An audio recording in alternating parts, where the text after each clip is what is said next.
What's going on, everybody, and Merry Christmas or Happy Holidays to you guys. It is Friday, and it is Friday Night Wars, and I'm talking, so you know what that means, because it is a debate show where you guys choose the winner, and I'm talking. So I am the winner, and basically, I don't even know if Mike got a vote this week. I don't know if he even got one vote. Maybe one vote? I got one. Thanks, guys, for coming out and supporting me. Mike, I don't even need the whole minute. I'm going to tell you something. You're kind of like these markers right here. You see these? Scented markers. You suck. You smell like poop. You would probably be the brown one right there. Just letting you know that's what you are. You're a scented marker that it's good for a little bit, and then all of a sudden you get tired of it. You're like, ugh, what's that smell? Get Mike on out of here because I'm winning again this week. Let's get ready to rumble. Step into the war zone. Step into the war zone. Step into the war zone. Step into the war zone. Step into the war zone. Step into the war zone. Friday night war zone. Friday night war zone. Hey yo, it's Phil Flames. I'm with Mike on the Mic and Joe Morley. About to bring you more heat. Welcome to the war zone. You can have a floor seat. Watch them on your iPhone. Watch them on your Galaxy. It's a sports debate show. Straight up out of SoCal. Gather around the laptop. Friday nights it goes down. And we on the radio. Coming to your locale. Got into the third round. Better bring the smoke now. Step into the war zone. Step into the war zone. Step into the war zone. Step into the war zone. Step into the war zone. Step into the war zone. Friday night war zone. Friday night war zone. Step into the war zone. Step into the war zone. Step into the war zone. Step into the war zone. Step into the war zone. Step into the war zone. Friday night war zone. Friday night war zone. Well, everyone, welcome to the war zone, I guess. I look like a brown, smelly poop marker. Nice. You just grabbed something random, the closest thing to you, huh? And you're like, this is you. Yeah, it worked. I mean, I could grab this. Here's my championship ring. Jeff Gordon. Mike, you're like Jeff Gordon. Retired from Friday Night Wars. Won't ever win again. Mike, you see this? This is the globe. It's 72% water. Mike, you see this? It's a glue stick. That's what I am to the show. I glue this piece. I'm the glue to the show. This is what everybody comes to do. I put it together. Look at this, Mike. It's the Pacific Ocean, the one you're drowning in each week. It worked, right? It worked, right? Yeah, I mean, hey, whatever works. Whatever works. And I got my point across that you're a loser. I'm a winner. That's all. Well, that's all you guys need to know.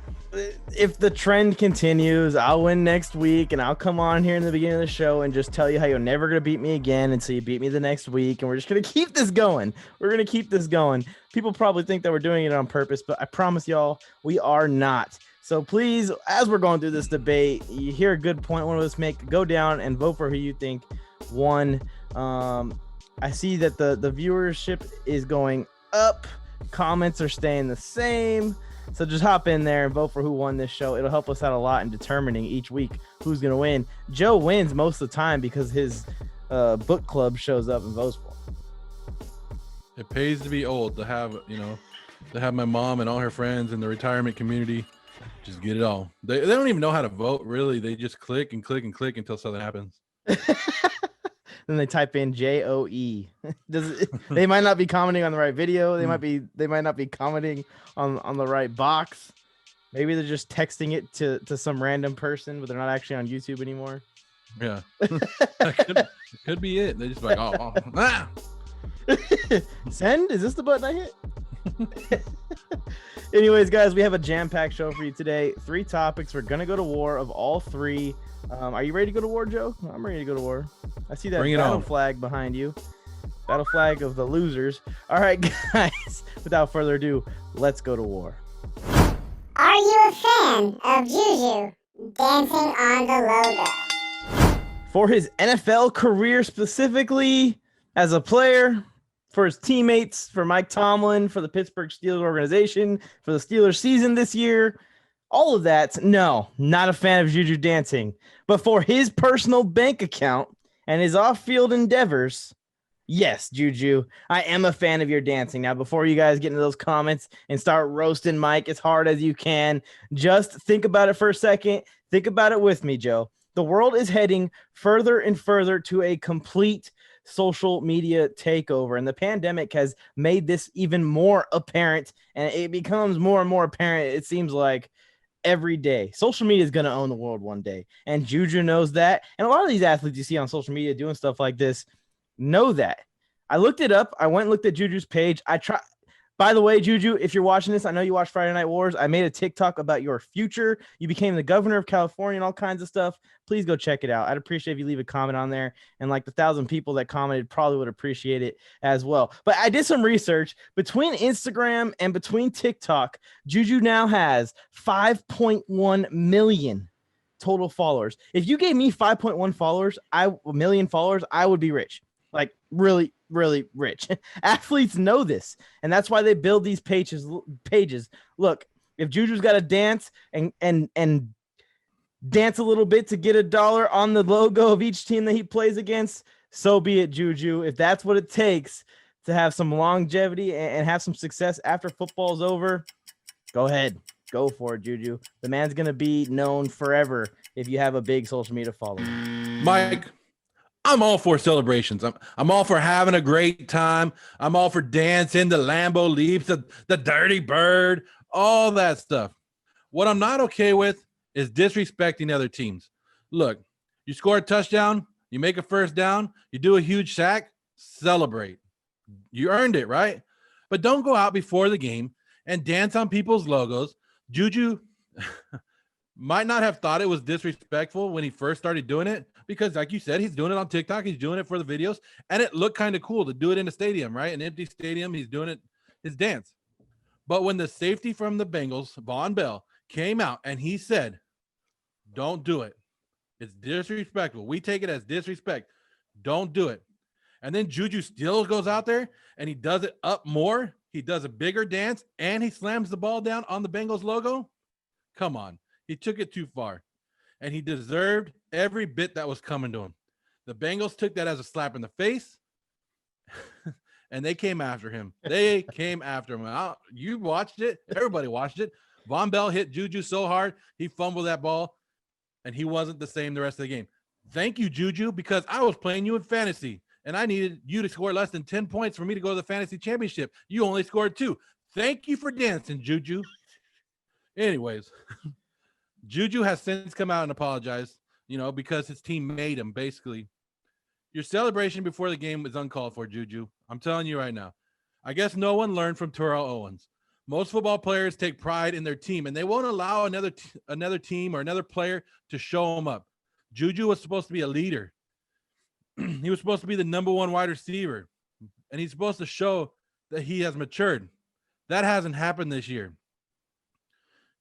He's more acting like the guy he hated, the guy he had a war with last year, Antonio Brown. That's who JuJu's acting like. Maybe that's who he modeled after. Maybe he really liked Antonio Brown. I don't know if you guys have seen it, but JuJu has since got into a fight with 49ers rookie on Twitter, Javon Kinlaw, over all of this. And if you haven't checked it out, you need to go check it out because it's hilarious. But Kinlaw basically told JuJu in a DM, hey, they laid you out, bro. They laid you out. Then JuJu's like, hey, tell this girl to stop sliding in my DMs. And then Kinlaw said, try doing that in San Francisco. Try doing it in that.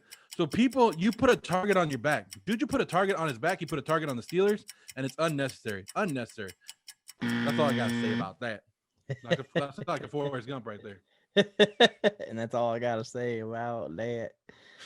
Here's the question, and Steelers fans and the Steelers organization have to be thinking about it, and it's probably been in their head ever since they lost to the Cincinnati Bengals. That is right. The Pittsburgh Steelers lost to the Cincinnati Bengals this last weekend. I'm sure you heard about it, and if you haven't, where have you been? Probably been under the rock or what's been going on. But the question is, did JuJu's dance influence the Bengals to go out and win that game? For sure. I think so. For sure. We saw a completely different team. A team, by the way, is on second string in almost every single position, either due to injuries, opt-outs, whatever it might be. But we saw a completely different life. Cincinnati Bengals looked like the Cincinnati Bengals of a couple years ago when they were a playoff team against the Steelers for that one game. And I guarantee you they go back to being, the second string team that they are the next week. Look, Steeler fans, before you get all mad and you come after us, I understand. You were a great team. Trust me, at the beginning of the season, you were one of the best teams. Injuries and lack of running game has kicked your butt. Now you are the first team to go 11-0 and lose 3 straight in a row. I'm predicting you lose 5 straight in a row. And then if you want to count the first round of the playoffs, that's 6 in a row. The Steelers are done. From what you saw on Monday night and what you saw against the Bengals, there's no coming back from that. There is no coming back from that. They are going to be 11-0 team and not win their division. Not win it because the Browns are taking it.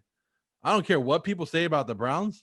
The Browns are taking that victory. Do you think the Pittsburgh Steelers are going to be able to beat Indianapolis Colts this weekend? No. So come on. The Browns play the Jets. It's setting it up. Week 17, Browns over Steelers. Steelers, get ready to go home. I already told you guys on my own Instagram, I told people a couple weeks when they lost to the Redskins, that championship that all the Pittsburgh Steelers fans were talking about, it gone. It's gone.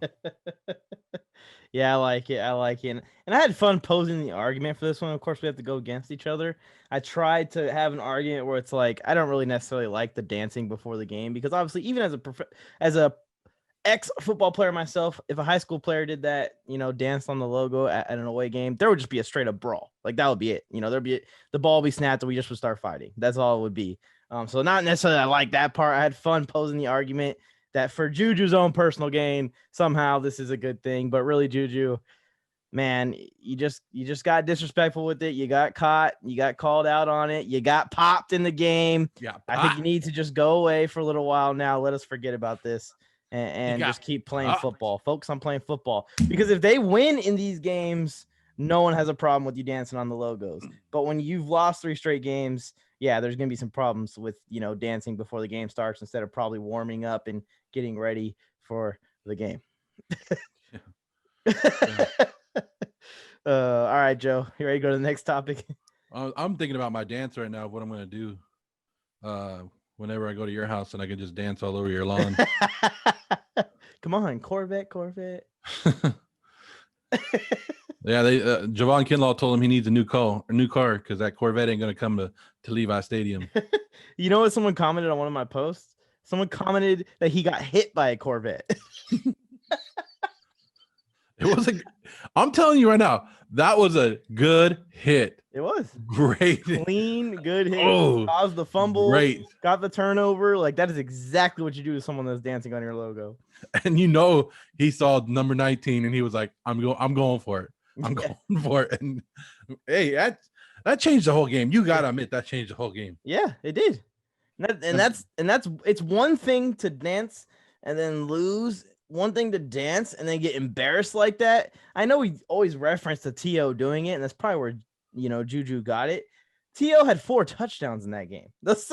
You are getting destroyed week after week by bad teams. I don't know, man. It ain't it, JuJu, man. And I love JuJu. I'm a USC fan. I watched Juju Smith when he was a DB at USC playing cornerback and receiver.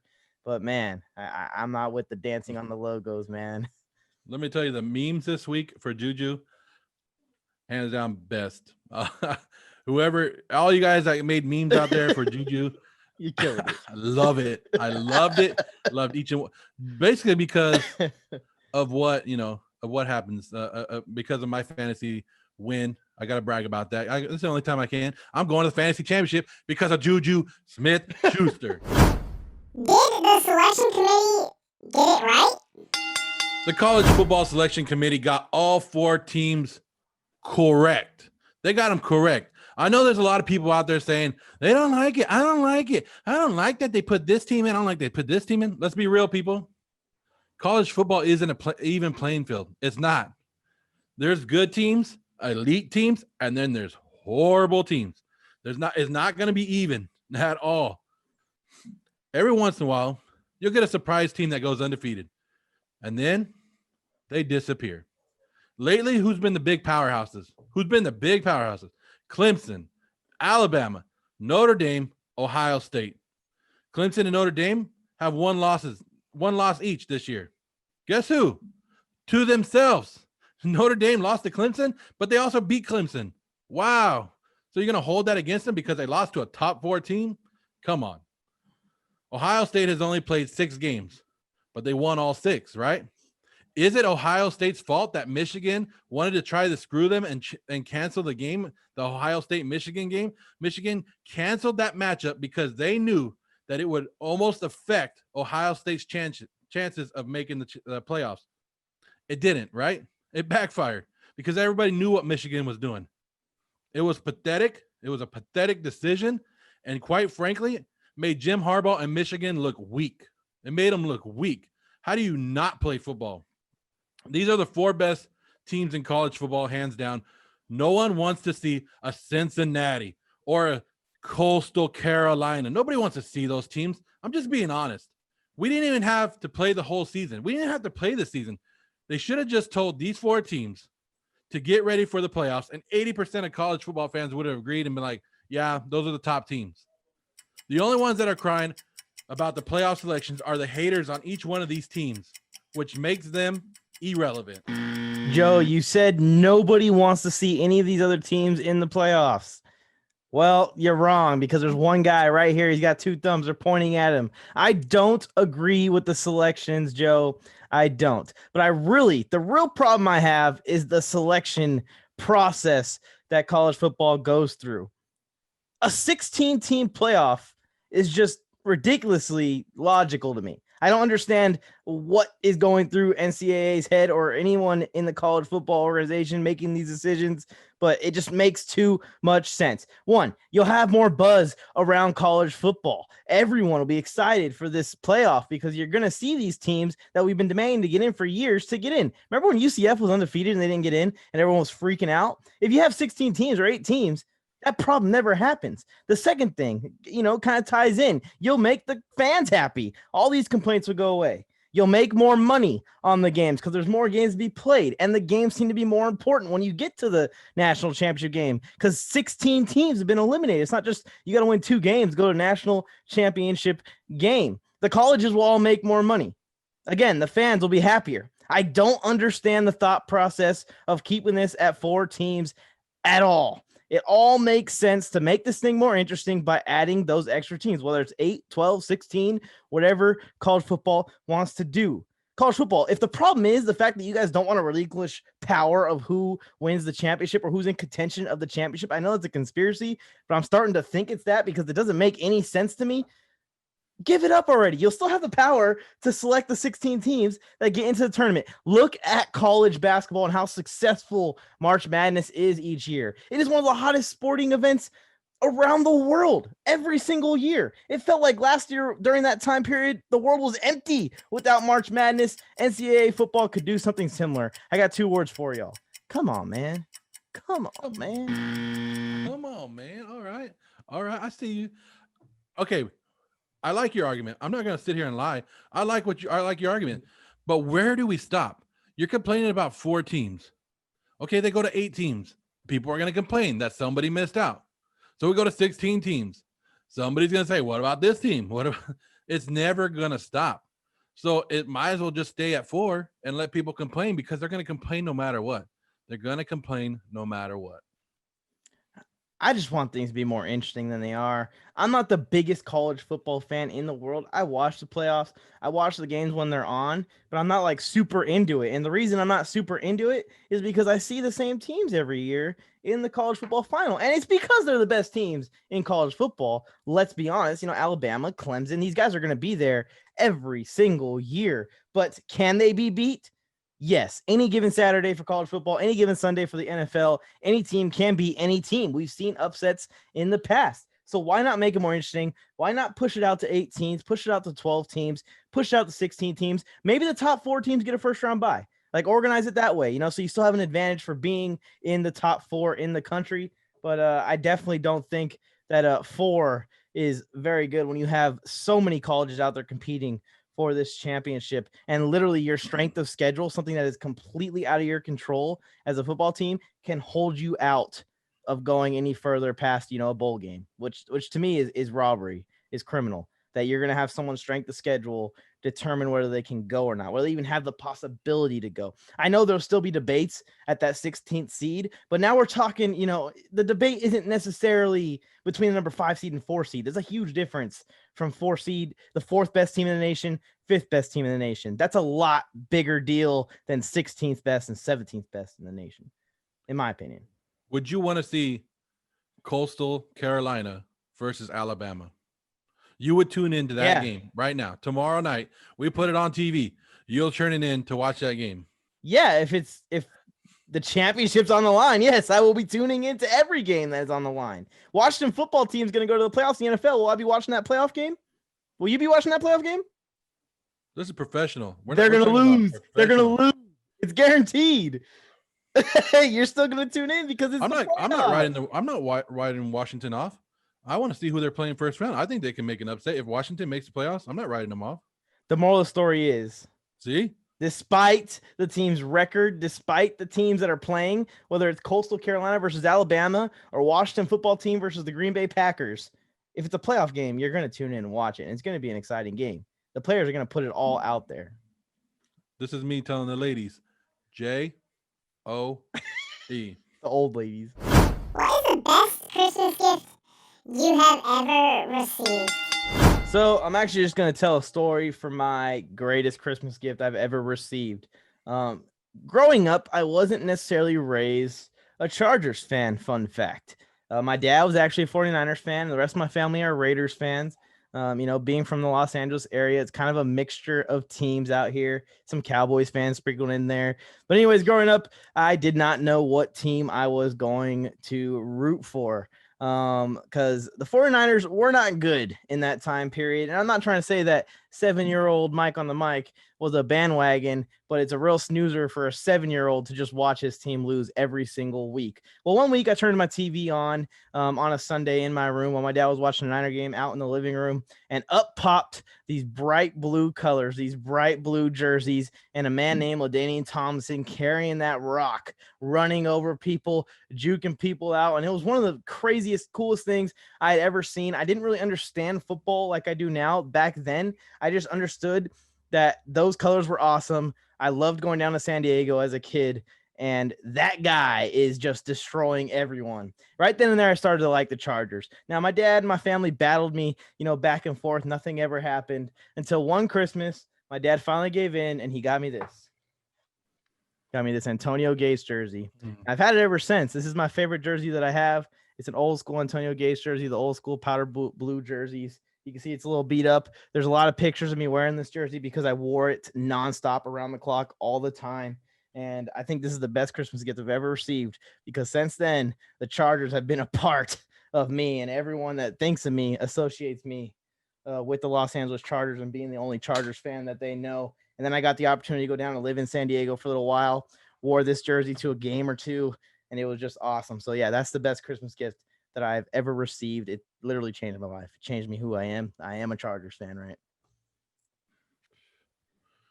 Chargers. I'm glad your dad supported you, and when you came out with that, I'm glad he did. It's not easy to be a Charger fan. It's not easy to support that. But hey, good for your dad. Good for him to give you that gift, and that you just came out to the world that you picked your favorite team because of colors. And LaDainian Thompson. No, colors. I got colors caught me first, and then LaDainian Thompson was the one that got me second. I met LaDainian Thompson. Nice guy. I'm just going to tell you. That's cool. One of the nicest guys. And I'm a Raider fan, right? I don't know if I ever told you the story, but I met him I met him at LAX. Yeah, you did tell me this. And yeah, I told him, I go, why you got to run all over the Raiders like that during his career? And he was kind of shocked, but then he stopped me on the plane and told me the Raiders were going to be good that year. And that was the year, I think 2016, when they actually were good. So, and he didn't have to do that. That's a great guy. And if that's the guy that you looked up to, I'm not going to bash you for it, because I like the guy. You know what I mean? I like him. He's a good guy. When he left, man, I was heartbroken. I almost became a Jets fan. Thank God. Oh my, that's a bullet dodged. But I almost became a Jets fan with him. You could have. Ooh, that would have been hard. Ooh, Mike, as a Jets fan, I couldn't imagine. Trevor Lawrence, baby. Oh wait, never mind. Nope. No. You know what? I'm right there with you because I guess we have the same mindset because we are sports fans, and to sports fans, what better gift is to give them something sports related, right? What better gift? You know, getting this flag was cool. I didn't know if I got it for Christmas, but I'm just saying, getting stuff like that is cool. Getting anything that you could show off that your fandom, I think is awesome, and it's easy gift to give people. Well, I don't remember how old I was. I want to say junior high-ish, and of course, you guys know my favorite team. Whoop, whoop, Raiders, right? And I remember going to Champ Sports. I don't know if everybody has a Champ Sports in their town, but it's like the Champ Sports always in a mall somewhere. And I remember going, and they don't have it anymore. But now, back in the day, they were all sportsed out, and they had jerseys up on the wall. And I looked up there and I saw Tim Brown. If you guys don't know who Tim Brown is, probably the greatest wide receiver in Raider history, probably one of the top wide receivers in the game of football itself. Look him up, watch his highlights. He's not as flashy as like a Randy Moss or anything like that, but you want a possession receiver that could take it to the house, that's Tim Brown. So I really wanted that Tim Brown jersey. I'd go to the mall every day with my parents. I don't know why we went so much, but it seemed like we were there almost every day. And we weren't, I'm not going to say we were good off. We didn't, like my parents didn't have a lot of money or anything like that. But that was the one thing I knew. And I knew it was expensive because jerseys are expensive. I don't know what they were back in the day, probably like $60. But I mean, compared to now, and I remember wanting it. And my mom was really good. My dad hated Christmas. My dad's a big Grinch. He hates Christmas. So he never knew what we got. He's like the parents that you see on TV that the kids are opening. That's my dad going, what? We bought that?